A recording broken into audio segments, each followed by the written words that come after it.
নমস্কার, সুভদ্রার রান্নাঘরে আমার সকল দর্শক বন্ধুকে জানাই স্বাগত। আমি শিউলি। আজকে আমি তোমাদের সামনে একটা পানীয় নিয়ে এসেছি, গরম পানীয়, যেটা সর্দি কাশি জ্বর জ্বালা।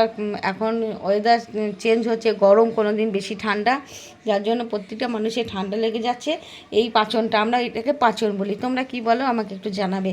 তো এটা খেলে কিন্তু ভীষণ আরাম হয় এবং সর্দি কাশিতে উপশম হয়। যাই হোক, আমি কী কী দিয়ে বানাবো সেটা তোমাদের একটু দেখাচ্ছি। আমার লাগবে আদা, আমি কিছুটা আদা গ্রেট করে নিয়েছি। তো আদা লাগছে, গোলমরিচ, ছোটো এলাচ, লবঙ্গ, দারচিনি আছে, তারপরে তুলসী পাতা দিচ্ছি, মিছরি দিয়ে এটা হবে, এটা মিছরি। আর এটা যে বাসক পাতা, বাসক পাতা তোমরা যারা চেনো তার ভালো কথা, যারা চেনো না তাদেরকে জানিয়ে দিচ্ছি এটা বাসক পাতা বলে। আর এটা হচ্ছে তেজপাতা। এগুলো দিয়ে এবারে আমি একটা গ্যাসের মধ্যে পাত্র যে বসিয়ে দিয়েছি, তার মধ্যে আমি এই তোমাদের দেখাচ্ছি এই গ্লাসে 2 গ্লাস জল দেবো। 2 গ্লাস জলটাকে দিয়ে তারপর আমি এটাকে ফুটিয়ে এটাকে 1 গ্লাসে পরিণত করব। এটা ফুটতে শুরু করে দেবে। এবারে আমি ওর মধ্যে প্রথমে আদা গ্রেট করে নিয়েছিলাম, আদাটা দিয়ে দিলাম। আর এই যে পাত্রের মধ্যে আমি এগুলো দিয়ে দিচ্ছি, কালো এই গোলমরিচ, ছোটো এলাচ, লবঙ্গ, দারচিনি, এগুলো দিয়ে ভালো করে থেতো করে নেব। থেতো করে মধ্যে দিয়ে দিলাম, এই জলের মধ্যে দিয়ে দিলাম। এবারে দেবো তোমার বাসক পাতা। বাসক পাতাটাকে ভালো করে থেতো করে নেব। বাসক পাতা, তুলসী পাতা, এগুলোকে ভালো করে থেতো করে নিয়ে এই জলটার মধ্যে আমি সব দিয়ে দিলাম। এগুলো ফুটবে, ফুটে জলের কালারটা দেখবে চেঞ্জ হয়ে যাবে, সবুজ হয়ে যাবে।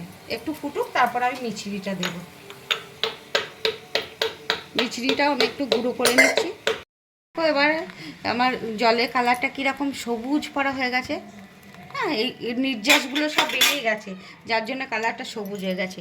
এবার আমি মিছরিটা দিয়ে দিচ্ছি। এটা কিন্তু মিছরি দিয়েই বানাতে হয়, হ্যাঁ, চিনি দিই না। হ্যাঁ, মিছরি দিয়ে বানাবে।